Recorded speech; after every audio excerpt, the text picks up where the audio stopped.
Alhamdulillah alladzi hadana li hadza wa ma kunna linahtadiya laula an hadana Allah. Asyhadu an la ilaha illallah wahdahu la syarikalah wa asyhadu anna Muhammadan abduhu wa rasuluhu la nabiyya ba'dah. Allahumma shalli wa sallim wa barik wa karrim wa tahannan wa tafaddal wa takarram ala sayyidina wa maulana Muhammad wa ala alihi wa ashabihi wa azwajihi wa dhurriyyatihi wa atba'ihi ila yaumiddin, amma ba'du. Subhanaka la ilma lana illa ma 'allamtana innaka antal alimul hakim. Wa ma as'alukum alaihi ajra in ajriya illa 'ala Allah alladzi fatarani rabbil alamin. Bapak-bapak yang Allah SWT muliakan,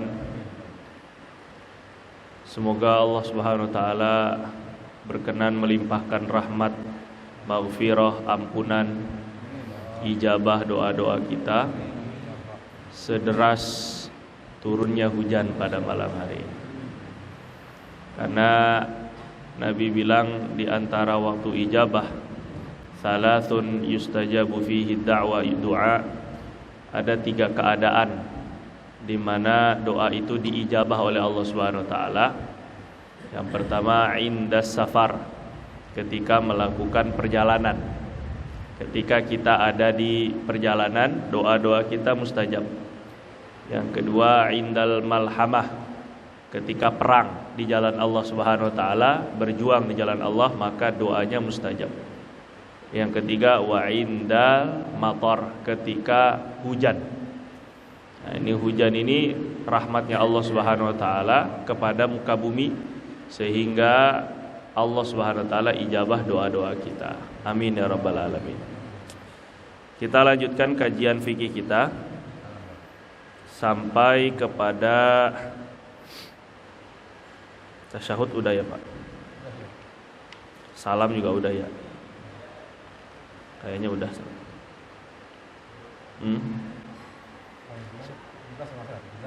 17. Tasyahud udah Pak? Belum?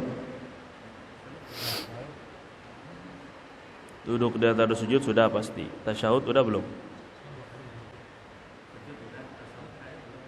Belum ya? Kok lama banget ini ya? Ya kan sebulan sekali Ustaz. Oh iya, sebulan sekali ya.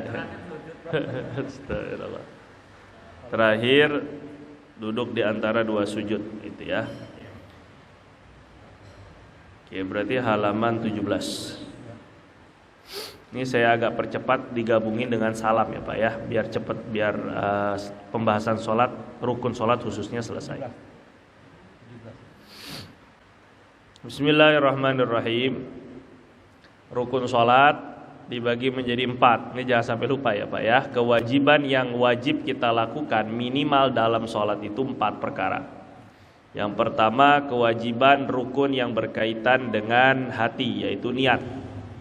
Kemudian kewajiban yang berkaitan dengan perkataan, itu ada 5.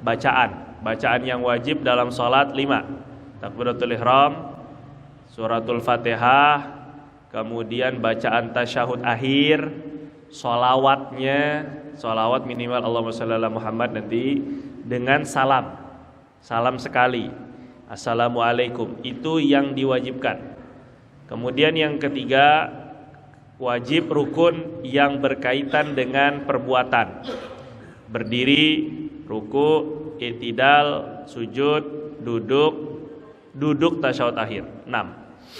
Kemudian kewajiban yang bersifat abstrak, tidak ada bentuknya, yaitu tertib, urutan. Nah, jadi rukun sholat, kewajiban dalam sholat itu 4 ini aja.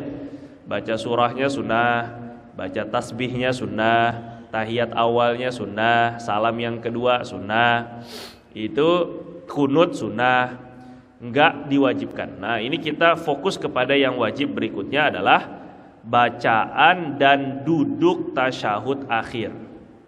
Ini wajib. Bacaannya wajib, duduknya wajib.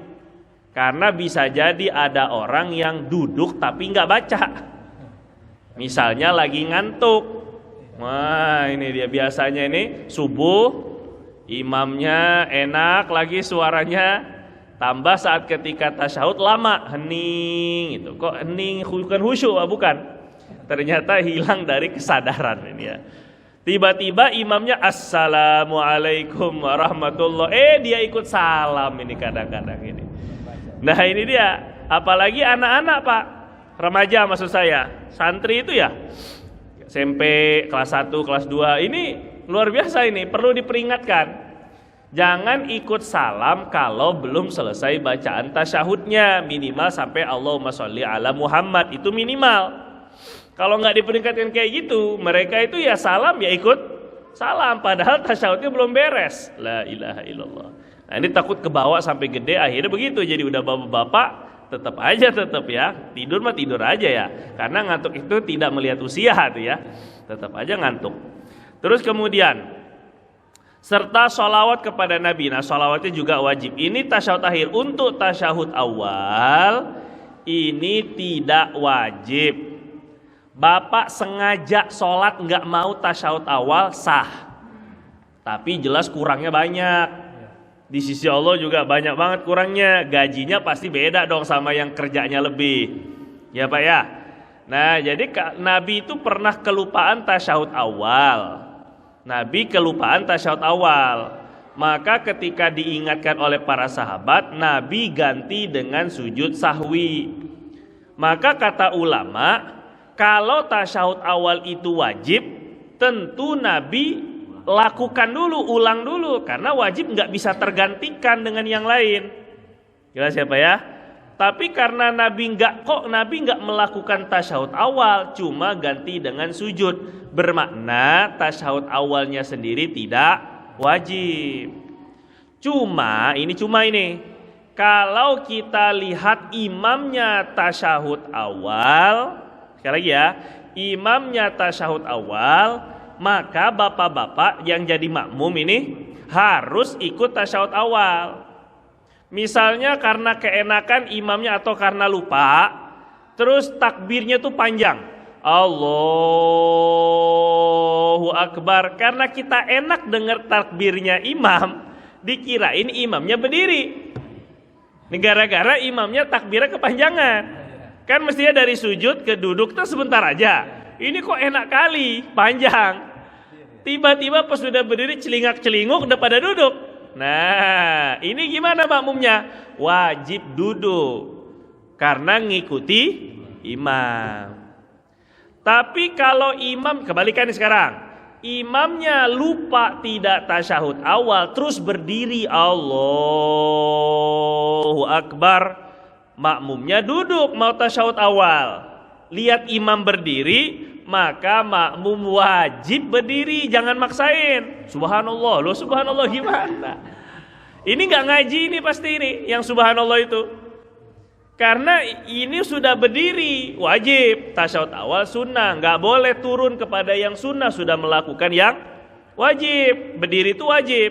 Jadi yang harus ngalah itu makmum, nanti tinggal pakai tasyahud, pakai sujud sahwi. Kalau mau itu juga sujud sahwi juga sunnah. Kalau nggak sujud sahwi sah sholatnya Pak. Jelas ya? Nah, ini enaknya begitu ya. Kembali sekarang. Pertama, syarat duduk tasyahud, bacaan dan duduk tasyahud akhir. Syarat yang pertama adalah rukun sebelumnya telah dilakukan secara sah. Ini sama ya kayak rukun-rukun sebelumnya. Pokoknya setiap rukun dilakukan, maka rukun-rukun sebelumnya sudah sah dulu, dipastikan sudah sah. Yang kedua, tidak bangkit dari sujud untuk meniatkan selain duduk tasyahud.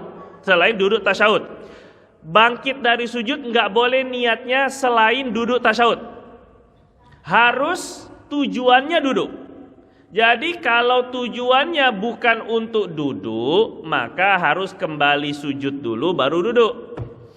Misalnya tadi ada orang yang ketika sujud terakhir, ini sujud terakhir, terus kemudian kaget terus dia lompat sekalian duduk. Ini nggak sah ya, karena bangkit dari sujudnya itu diawali dengan niatnya bukan tasyahud, karena kaget. Karena banyak yang main lato-lato. berisik banget ini gitu misalnya kan, kaget itu, akhirnya kaget. Pas dia kaget sekalian duduk tasyahud akhir. Ini nggak boleh, harus kembali sujud dulu baru duduk. Karena niatnya bukan duduk tasyahud. Terus yang ketiga, menegakkan tulang belakang saat duduk, tidak boleh nunduk.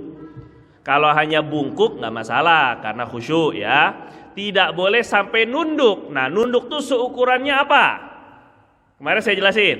Nunduk itu yang seukuran ruku ketika sholat duduk. Kemarin seperti saya jelasin nih. Ukurannya adalah nunduk sekiranya dahi sejajar dengan depannya lutut. Kalau Bapak nunduk sampai dahi, kening, jidat sejajar dengan depannya lutut, itu berarti sudah nggak sah duduknya. Kecuali karena uzur. Beda cerita, uzur mah nggak usah diomongin ya. Uzur memang itu mau darurat itu ya. Jadi kalau selama bisa di atas itu, wajib duduknya tidak boleh terlalu menunduk sampai dahi sejajar dengan depan lutut. Ini lutut saya. Ini lutut segini, belum segini nih. Nah ini sejajar. Ini masih oke lagi. Tapi kalau lebih dari ini, nah ini segini. Ini sudah tidak sah duduknya. Karena duduk seperti ini kadar ruku. Ruku ketika sholat duduk. Ini pernah saya jelasin ya. Terus kemudian, bacaan wajib dibaca dengan bahasa Arab. Tahiyat itu bacaan wajib.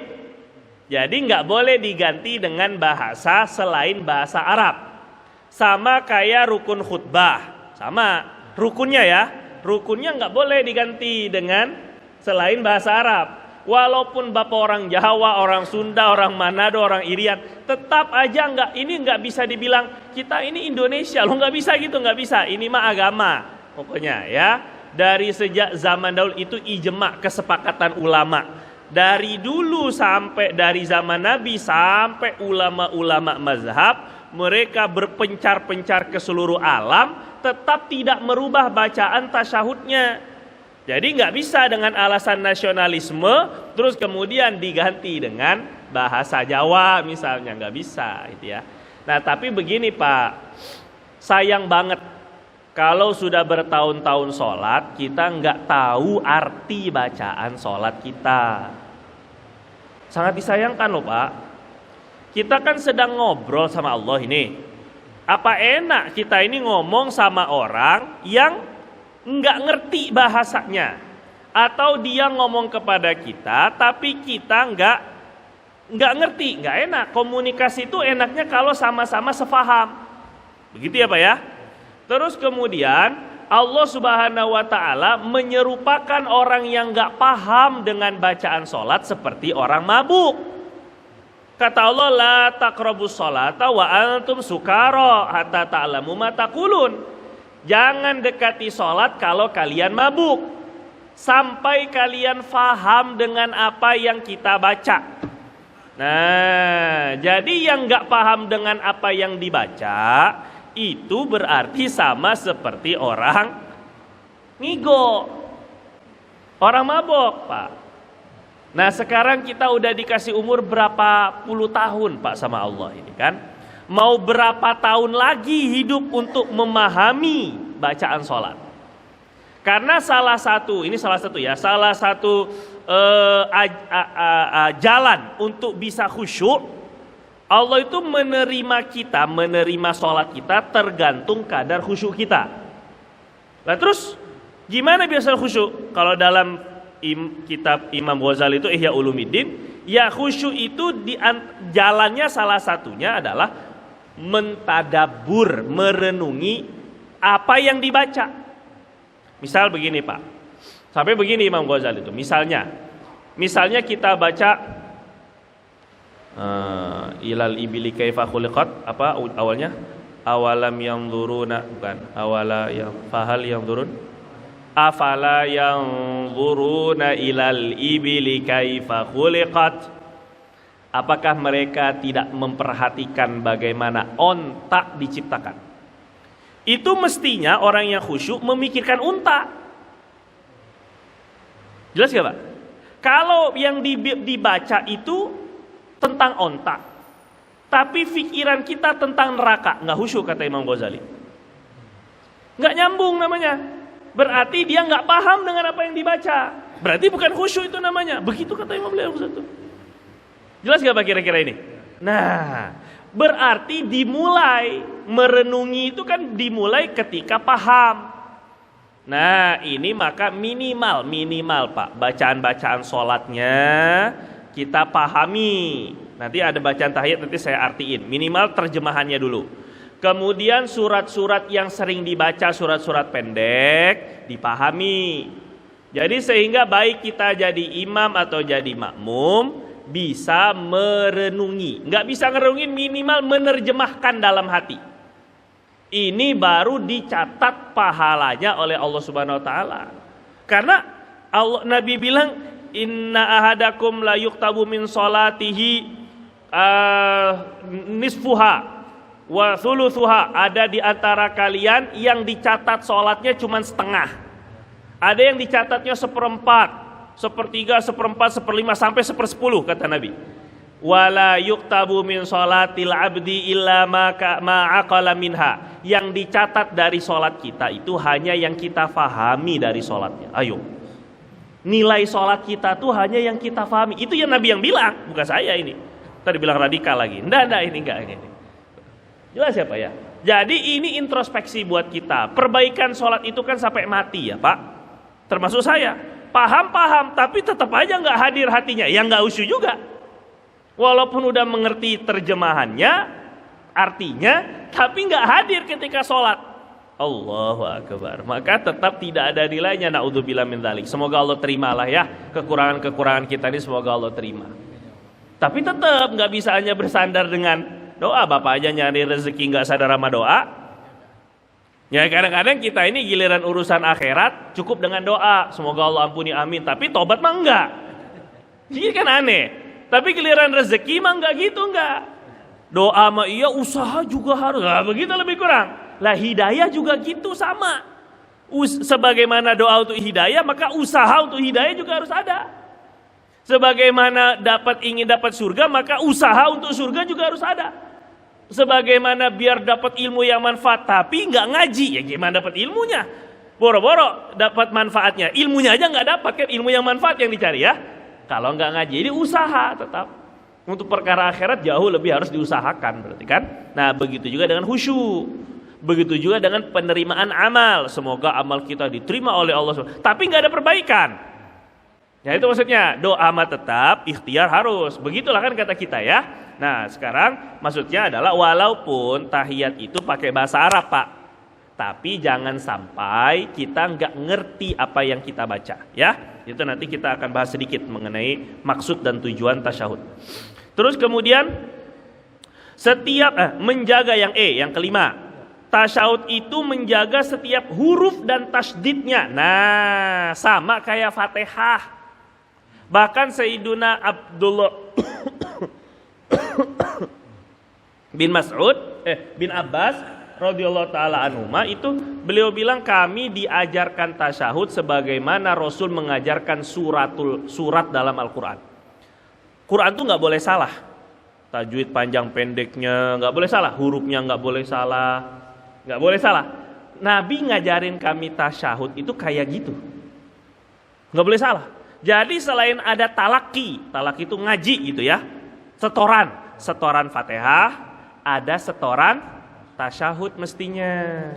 Karena wajib, syukur-syukur semua bacaan sholat kita disetorin. Kita punya ustadz, bacaannya Masya Allah, datang walaupun masih muda nggak apa-apa Pak. Nggak usah malu, karena ilmu itu nggak ngelihat umur Pak. Gitu ya, nggak usah gengsi untuk akhirat mah. Nggak usah gengsi, untuk dunia aja nggak gengsi. Orang ngantri minyak, malu ngapain ngantri buat ngantri dapat BPJS atau dapat bantuan aja ngantri. Malu, nggak apa-apa, yang penting dapat duit. Kita untuk perkara dunia itu nggak kenal kata gengsi. Jualan kan malu di pinggir jalan, nggak apa-apa, yang penting bisa makan. Begitu kata orang. Kalau masih gengsi nggak dapat tuh dunia tuh.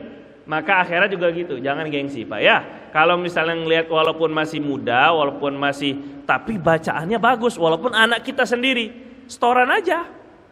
Gitu nggak apa-apa, setoran Fatihah, setoran bacaan sholat, khususnya yang wajib tahiyat. At-tahiyyat. Ini kalau di sebagian itu TPA yang nggak benar itu, kadang dari gurunya salah, akhirnya nurunin salah Pak. At-tahiyyatul mubarakatus, at-tahiyyat, salah. Nggak ada tasdidnya, atta. Ini at-tahiyyat, hiyyat, nggak ada tasdidnya. Nah ini keliru, akhirnya ke bawah sampai gede, akhirnya sholatnya gitu terus. Takutnya di sisi Allah batal semua, repot Pak. Faham-fahamnya ketika ketemu Allah, mana sholat saya selama ini? Loh sah aja enggak kok mau minta gaji, gitu lebih kurang. Diterima, boro-boro diterima, sah dulu, sah itu kan kadar minimal sebelum diterima. Masuk berkas sesuai dengan prosedur, baru masuk. Baru nanti pengajuannya diterima atau tidak setelah sesuai prosedur. Sesuai prosedur aja enggak, gimana mau diterima? Boro-boro mau turun dananya, gitu proposal lebih kurang ya. Harus ada prosedurnya dulu.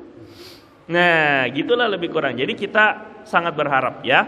Jadi jaga huruf dan tasdidnya. At-tahiyyat, keliru dah.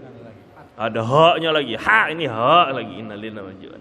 Jadi betul-betul Bapak nggak usah malu, minta dengerin. Coba Ustaz benerin mana yang salah, diperbetulkan. Begitu lebih kurang ya. Fatihah, tasyahud khususnya. Kemudian yang keenam, tidak boleh keliru dalam bacaan tasyahud, maksudnya yang dapat merubah makna kata. Nah ini, kalau mestinya panjang, at-tahiyyat, artinya pujian-pujian, penghormatan-penghormatan. Kita baca pendek. At-tahiyyatu. Pendek. Itu satu penghormatan, gak banyak, merubah kata. Mestinya pakai lafaz jamak, pakai lafaz plural, ini pakai lafaz mufrad, pakai lafaz singular. Nah, pakai lafaz satu, gak bisa ini. Berubah maknanya, gitu ya Pak. Harus begitu, harus sama. Harus. Terus kemudian termasuk tasyahud tasdid itu termasuk asyhadu alla ilaha illallah. Kadang orang azan keliru Pak. Asyhadu alla ilaha illallah la. Tasdidnya enggak ada. Illallah itu penting. Termasuk juga Muhammadarra. Nggak boleh bacanya, itu kan tulisannya fathatain terus ro, Muhammadan ro, nggak sah. Harus diidgham Muhammadar ro, harus. Dan tasdidnya, menjaga tas itu penting ya. Terus nggak boleh tadi merubah makna, intinya nggak boleh salah bacanya yang bisa merubah makna. Ke G yang ketujuh, dibaca sempurna dalam keadaan duduk. Dari mulai awal tahiyat sampai akhir sholawat Allahumma sholli ala Muhammad maksudnya, itu harus dalam keadaan duduk. Jadi nggak boleh begini, dari sujud Allahu Akbar, at-tahiyyatul mubarakatus salat, sambil gerak, sambil mulai at-tahiyyat. Saking buru-burunya ini, ketika gerak dari sujud ke duduk, sambil gerak, sambil mulai at-tahiyyat, nggak sah karena belum duduk. Syarat bacaan tahiyat harus duduk bagi orang yang sholatnya duduk atau berdiri. Kalau memang berbaring ya berarti tahiyatnya berbaring gitu ya maksudnya. Kemudian yang ke-8, dibaca dengan seukuran suara yang sekiranya dapat terdengar, itu kurang sekiranya, dapat terdengar oleh diri sendiri dengan pendengaran yang normal, keadaan yang tidak berisik. Ini sudah pernah saya jelasin ya. Intinya bacanya tuh pakai nafas, bukan Bapak kencengin, bukan at-tahiyatul mubarak. Horor sekali itu tahiyatnya ini ya. At-tahiyyat itu dibacanya pakai nafas, pasti kedengeran ketika tahajud. Jadi nggak mesti harus kenceng-kenceng, apalagi sampai ganggu sebelah kanan sebelah kiri, itu nggak dianjurkan seperti itu. Bukan yang seperti itu ya Pak ya. Kemudian yang ke-9, dibacanya dengan sesuai urutan yang diajari Nabi seumur-umur, berpuluh-puluh riwayat tentang tasyahud. Nabi nggak pernah robah-robah urutannya. Misalnya gini, At-tahiyyatul mubarakatu salawatu thayyibatu lillah asyhadu anna Muhammadar Rasulullah assalamu alaina wa ala ibadil sholih assalamu alayka ayyuhan nabiyyu. Ini namanya enggak sesuai urutan, ini kalimat-kalimatnya tuh kebolak-bolak. Nah, ini enggak sah jelas. Harus sesuai urutannya. Karena semua riwayat urutannya begitu ternyata. Itu membuktikan wajib berarti. Enggak boleh beda kecuali Nabi pernah baca berbeda. Nah, berarti menunjukkan tidak wajib. Tapi ternyata semua riwayatnya sama urutannya, berarti wajib.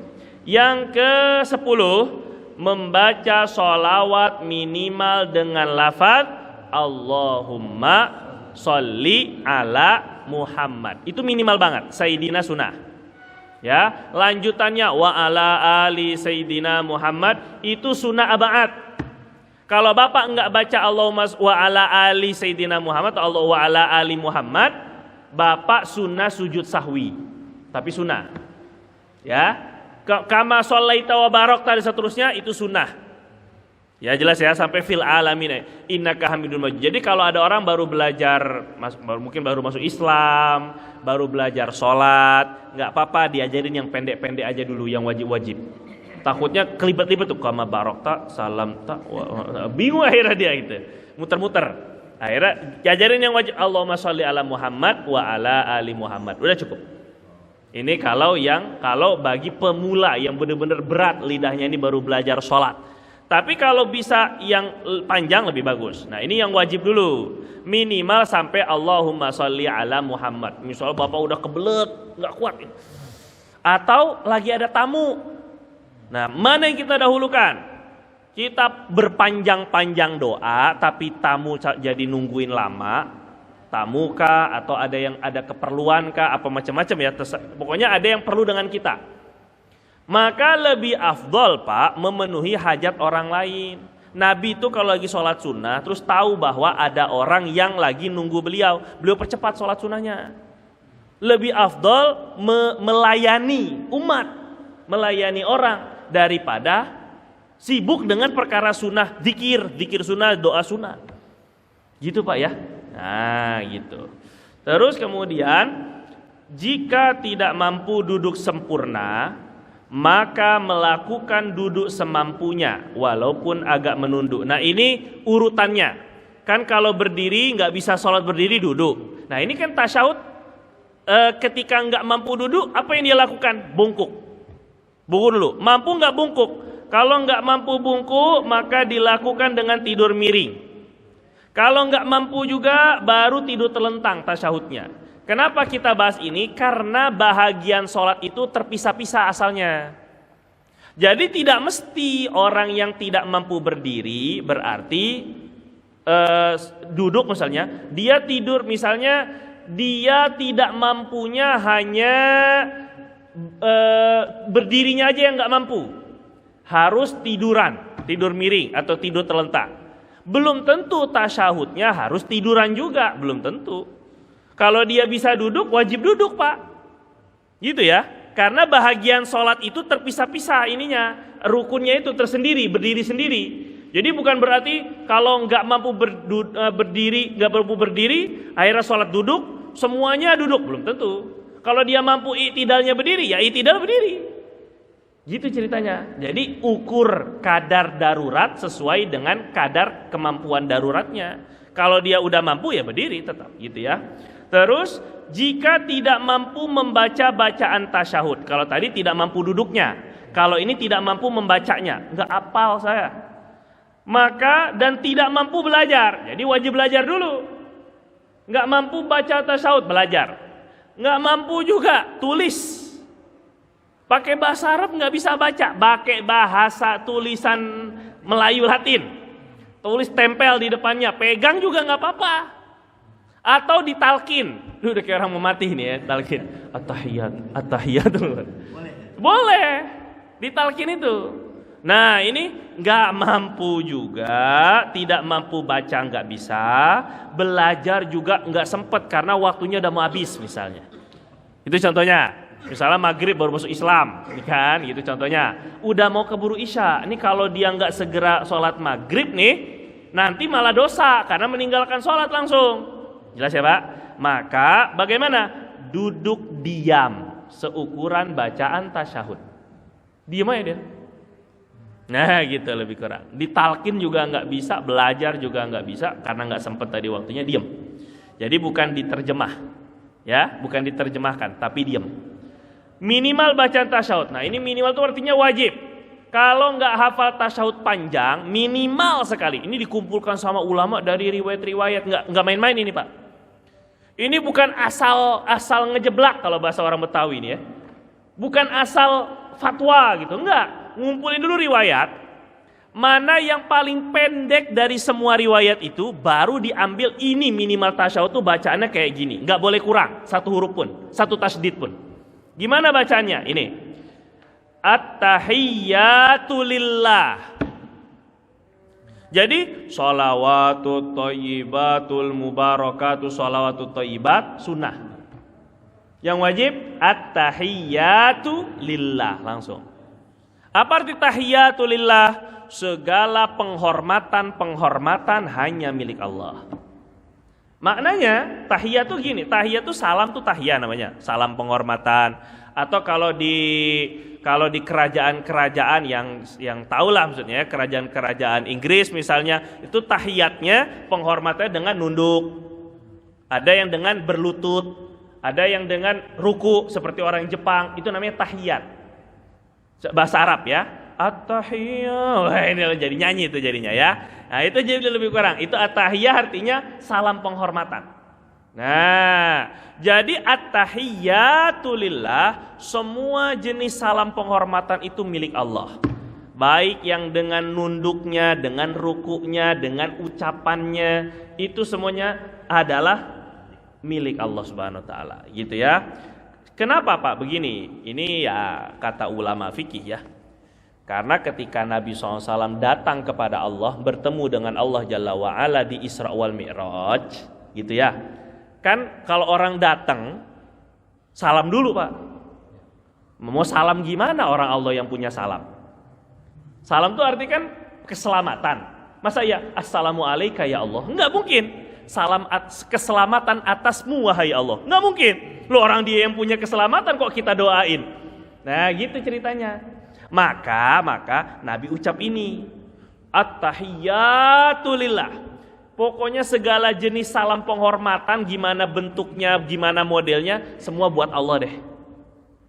Inginnya kan salam itu kan bukan hanya doa, tapi juga penghormatan, penghargaan, gitu ya. Pokoknya semuanya ketika datang berjumpa dengan Allah Jalla wa'ala, at-tahiyyat, semua yang ada di muka bumi, langit, semuanya, penghormatan itu milik Allah semuanya. Itu ketika mau bertemu Allah, gitu ceritanya. Nah, terus dibalaslah sama Allah, assalamu alayka ayyuhan nabi.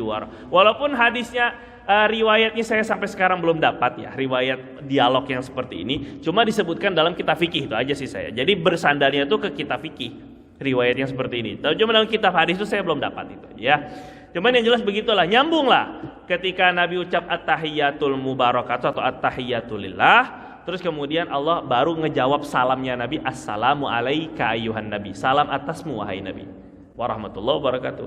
Baru Nabi jawab lagi, assalamu alayna wa ala ibadillahi sholihin, salam atas saya dan semua orang-orang soleh.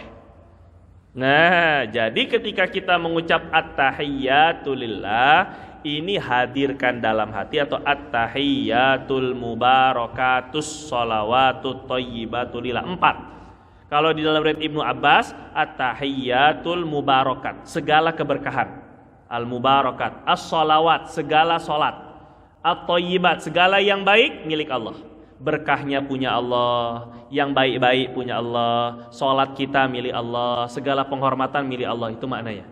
Jadi ketika datang kepada Allah, assalamu alayka, ini hadirkan Pak.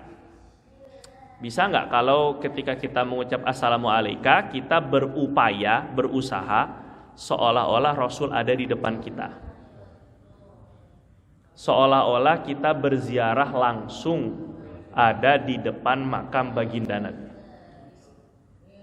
Mengucapkan langsung salam kepada Nabi itu Pak, Nabi janji akan langsung mengucapkan, membalas salam yang kita ucapkan. Orang dahulu itu sahabat Nabi itu ada yang sengaja tidak mau menjawab salam Nabi. Assalamualaikum. Mereka diam nih keluarga. Diam dulu, diam. Jangan jawab dulu. Nabi lagi jawab. Assalamualaikum. Sampai 3 kali. Assalamualaikum. Baru waalaikumsalam warahmatullahi wabarakatuh. Sekeluarga itu. Kenapa kok dari awal saya salam gak dijawab? Kami ingin dapat doa salam dari engkau Nabi sebagian banyak. Assalamualaikum, assalamualaikum. Selamat kalian, selamat kalian, selamat kalian. Apa enggak selamat itu orang? Dunia akhirat itu. Allahu Akbar. Kita pengen dapat ucapan salamnya Nabi itu, Pak. Assalamualaikum ayyuhan nabiyyu wa rahmatullahi wabarakatuh. Itu kalau Bapak hadirkan Nabi itu di depan, itu sama-sama itu ya, sama seolah Bapak ada di depan Nabi langsung memang. Cuma hati kita ini suka kemana-mana, ini masalahnya ketika sholat ini.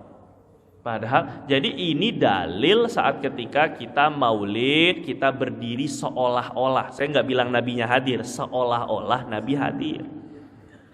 Siapa yang ngajarin seolah-olah Nabi hadir? Rasul sendiri. Ketika tahiyat mengucapnya assalamu alaika.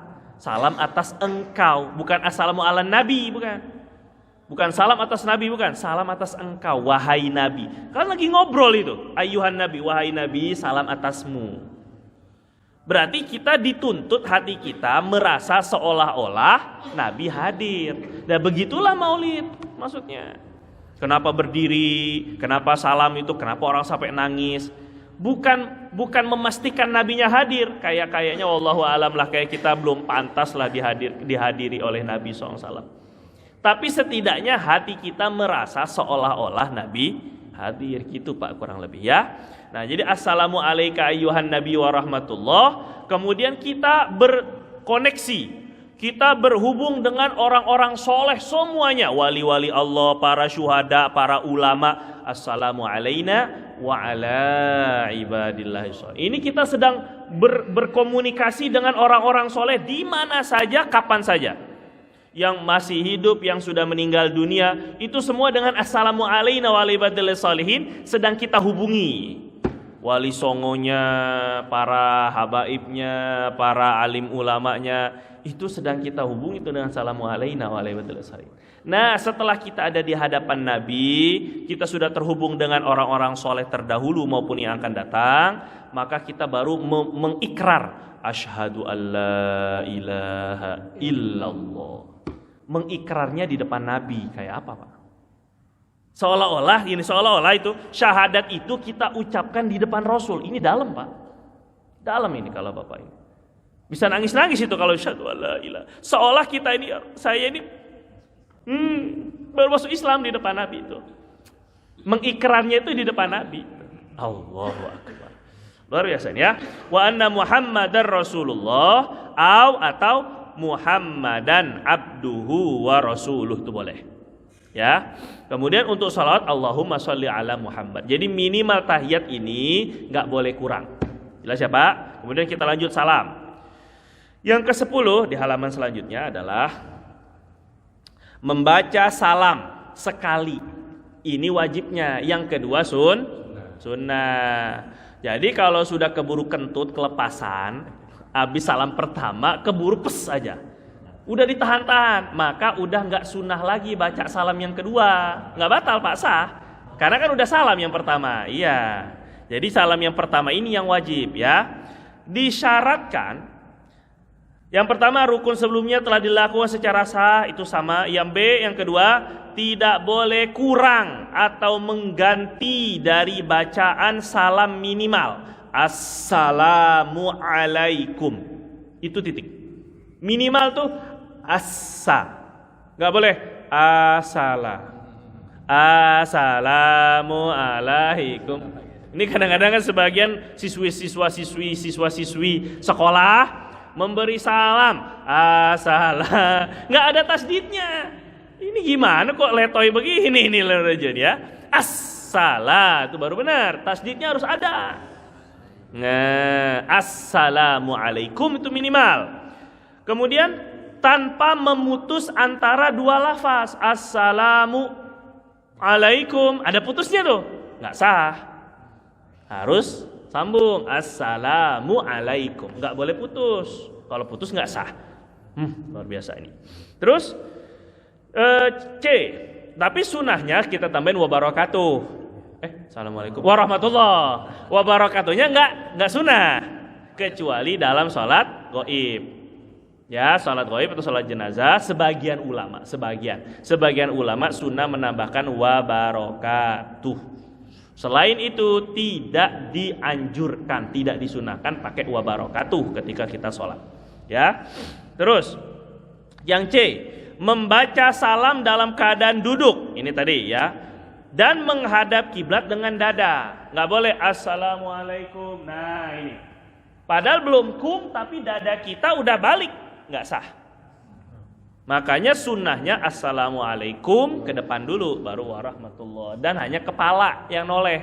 Nggak boleh sambil assalamualaikum warahmatullah. Nggak sah. Iya itu ya. Innalillahi wa inna ilaihi raji'un itu ya. Terus kemudian yang keempat, tidak meniatkan untuk memberitahu tapi meniatkan untuk mengucap salam. Nah ini nggak ada di bahasa Indonesia. Ini karena dari kitab fikih, jadi saya terjemahin aja, saya masukin. Kalau di kasus di kita hampir nggak ada. Orang niat assalamualaikum itu niatnya pasti adalah untuk mengucap mengucap salam sholat, bukan untuk ngasih tahu. Nah, apa maksudnya ngasih tahu? Ngasih tahu itu gini, assalamualaikum, kita niatnya ngasih tahu, jadi artinya assalamu, keselamatan itu adalah milik kalian. Itu ngasih tahu namanya. Tapi kalau assalamualaikum kita itu semoga keselamatan untuk kalian, itu ngucap salam. Bedanya tipis Pak, di niat doang. Bedanya, kalau niatnya ngasih tahu, maknanya jadi begitu, keselamatan itu milik kalian. Itu ngasih tahu namanya.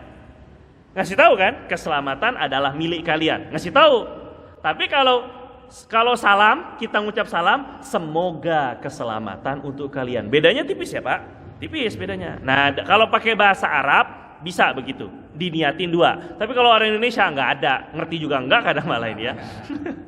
Yang E yang kelima, membaca dengan bahasa Arab nih jelas. Yang F yang keenam, dibacanya seukuran suara yang dapat terdengar. Maksudnya seukuran suara yang sekiranya dapat terdengar oleh diri sendiri, pendengaran normal, keadaan gak bisik. Yang G, ini udah tuh, yang G itu coret aja Pak ya, karena E itu udah dibahas, itu kelebihan ketik aja, terlalu ngantuk ngetiknya ya, jadi cepet, terlalu semangat. Yang terakhir tertib. Nah, tertib itu melakukan rukun sholat sesuai urutannya. Jadi kalau ada, ini gara-gara tertib Pak, kalau ada salah satu susunan rukun yang belum sempurna, wajib mengulang lagi rukun yang ketinggalan, yang gak sempurna, dan rukun-rukun setelahnya. Ini gara-gara ada syarat, ada rukun tertib. Ketika udah sujud, ingat tadi Fatihah aneh belum sempurna, saya belum sempurna tadi Fatihah, maka wajib berdiri, sempurnakan Fatihah, rukunya diulang, i'tidalnya diulang, karena efek domino. Ketika Fatihah nggak sah, ruku nggak sah, ruku nggak sah, i'tidal nggak sah, begitu jadi efek domino ini kan, maka diulang lagi. Tapi kalau ingatnya pada rokaat berikutnya, ingat Fatihah belum kebaca di rokaat kedua atau ketiga, baru ingat. Ketika udah baca Fatihah, bismillahirrahmanirrahim. Tadi saya Fatihah di rakaat pertama belum. Jelas ya? Ingatnya di rakaat kedua yang sudah baca Fatihah. Maka bukan kembali, tapi tinggal nambah rakaat. Maka rakaat kedua ini sekarang jadi rakaat pertama lagi. Jangan tasyahud awal. Karena jadi rakaat pertama lagi. Ngulang jatuhnya. Rakaat kedua nanti, rakaat ketiga jadi rakaat kedua. Rakaat ketiga jadi kedua, rakaat keempat jadi ketiga, maka kurang satu rakaat. Gitu ya Pak caranya ya. Nah, kalau ingatnya sudah setelah 2 rakaat misalnya tadi ketinggalan Fatihah di rakaat pertama, maka Fatihah rakaat kedua menutupi rakaat pertama. Fatihah rakaat ketiga menutupi rakaat kedua. Gitu caranya. Ingatnya di rakaat ketiga, maka tinggal Bapak lakukan sekarang kalau rakaat ketiga, rakaat kedua geser menutupi Fatihah rakaat pertama, rakaat ketiga geser menutupi rakaat kedua, berarti sekarang rakaat kedua. Karena kan ngegeser ini ke depan. Jadi tahiyat awal lagi. Karena ingetnya di tasyahud di rakaat ketiga. Bisa dipahami nggak Pak? Ngegeser. Ini lupa, seret. Maka yang ini ngegeser ke pertama. Yang ketiga ngegeser kedua. Berarti nanti tasyahud awal lagi nih di sini nih. Karena kan pindah dia. Gitu. Hitungannya tuh rakaat kedua lagi dia geser. Gitu caranya. Ya Pak. Gara-gara ada tertib. Kalau salat jamaah zuhur kan enggak zuhur. Nah, kalau ke zuhur, kalau ini udah pertanyaan ini udah. Ini belum dibuka sesi tanya jawabnya, Pak. Aduh, ntar sabar, Pak. Iya. Beda sesi ini kan, beda babak. Jadi begitu. Jadi ketika tertib itu membuat sholat rukun yang tertinggal, gitu ya. Kalau belum mengulang rukun yang tertinggal pada rakaat sebelumnya, ingatnya tuh sebelum mengulang, sebelum melakukan. Maka langsung balik. Seperti tadi, ketika sujud ingat tadi Fatihah belum kebaca, balik langsung ke sujud, balik berdiri. Karena belum mengulang Fatihah di rakaat berikutnya. Tapi kalau sudah ingatnya setelah melakukan Fatihah di berikutnya, maka tinggal geser tuh Fatihah kegeser. Yang masalah tuh gini, kalau dalam kitab fikih ini, yang lebih bermasalah, saya ingat ada Fatihah yang lupa. Tapi rakaat keberapa ya? Nah ini nyusahin ulama ini namanya ini. Iya, ujung-ujungnya. Maka kalau ingatnya cuma satu, ingatnya berapa kali Fatihahnya diingat-ingat cuma satu, maka udah tinggal nambah satu rakaat, begitu jatuhnya. Nah, kalau ingatnya setelah salam, Masalah lagi. iya kan? Ini kan beberapa masalah kan. Assalamualaikum warahmatullahi wabarakatuh. Tadi Fatihah belum kebaca tadi ya. Salam udah, Fatihahnya belum.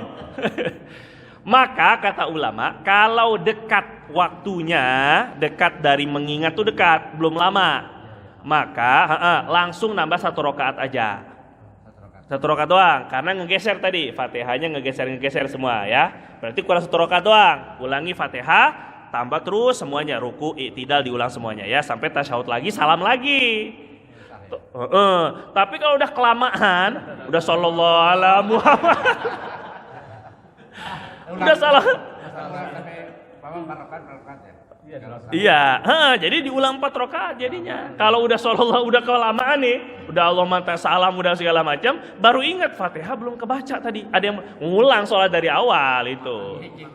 Iya, harus diulang dari awal. Yang tadi itu anggap aja itu cuman sunnah aja itu mah, dapat pahala lah insyaallah gitu ya. Ya, ada pertanyaan nggak Pak? Nah, ya silakan Pak. Saya mau bertanya berkaitan dengan tasyahud tadi. Tasyahud. Sholat sunnah tarawih itu Pak. Kan Kadang-kadang cepat. kita belum sempat membaca tasyahud minimal. Masuk dalam Muhammad. Iya. Udah salam. Terus? Yang salam siapa? Bapak atau ketika udah keburu salam kita belum selesai, hubungan kita dengan imam udah putus, Pak. Kalau udah putus, maknanya tetap wajib kita melanjutkan tasyahud kita.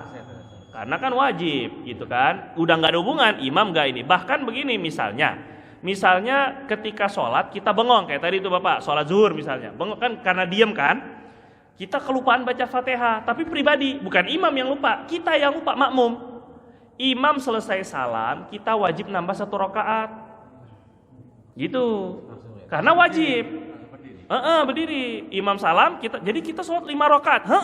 Karena kita belum baca Fatihah, lupa tuh. Tetap ngikutin imam terus, ya, sampai imam salam kita nambah 1 rakaat. Karena terikat dengan imam tadi. Setelah imam salam udah nggak ada hubungan dengan imam, maka kita menyempurnakan sholat kita pribadi karena Fatihah kita tidak terbaca. Gitu ya Pak ya.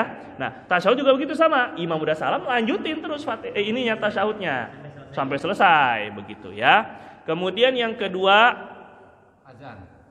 bukan dulu. Bacaan imam. Nah, gimana kalau kita nggak sama sekali ngerti bacaan imam?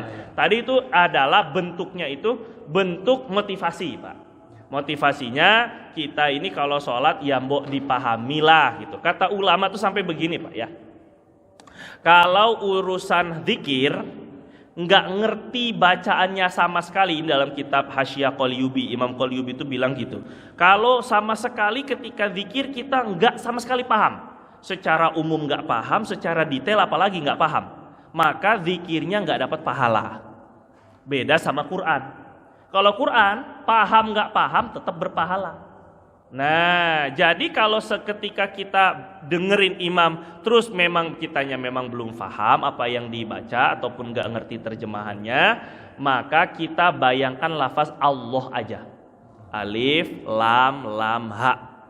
Nah, itu minimal untuk kita yang orang awam nih, biar terikat hati dan pikiran kita dengan menghadirkan seolah-olah di depan Allah. Lafaz Allah. Bukan meyakini itu Allah kan, tapi untuk mengikat aja itu, mengikat hati dan pikiran kita biar nggak kemana-mana. Lafaz Allah bayangin seolah-olah kita ada di depan Allah. Nah itulah, ubud rabbaka ka'annaka tarahu. Nah itu ya. Terus kemudian anta'budu rabbaka ka'annaka tarahu. Terus kemudian yang ketiga, kalau azannya nggak sesuai tajwid, maka sholatnya sah. Karena walaupun nggak pakai azan sekalipun, sholat mah sah. Cuma azan yang keliru bacaannya sampai merubah makna, pokoknya sampai berubah makna nih, maka azannya nggak sah. Sunnah azan lagi. Sunnahnya gitu ya. Misalnya hayya 'alas shalah. Loh, shot jadi shin misalnya, ini contoh sederhana misalnya. Ataupun juga yang semisal lah, pokoknya intinya begitu ya Pak ya. Jelas ya Pak? Ada lagi Pak pertanyaan? Ada? Azan ya. Wallahu taala a'lam bissawab. Tadi Bapak mau tanya apa tadi? Enggak ya? Udah ya? Subhanakallahumma bihamdika asyhadu an la ilaha illa anta nastaghfiruka wa natubu ilaik. Lebih kurangnya saya mohon maaf. Assalamualaikum warahmatullahi wabarakatuh.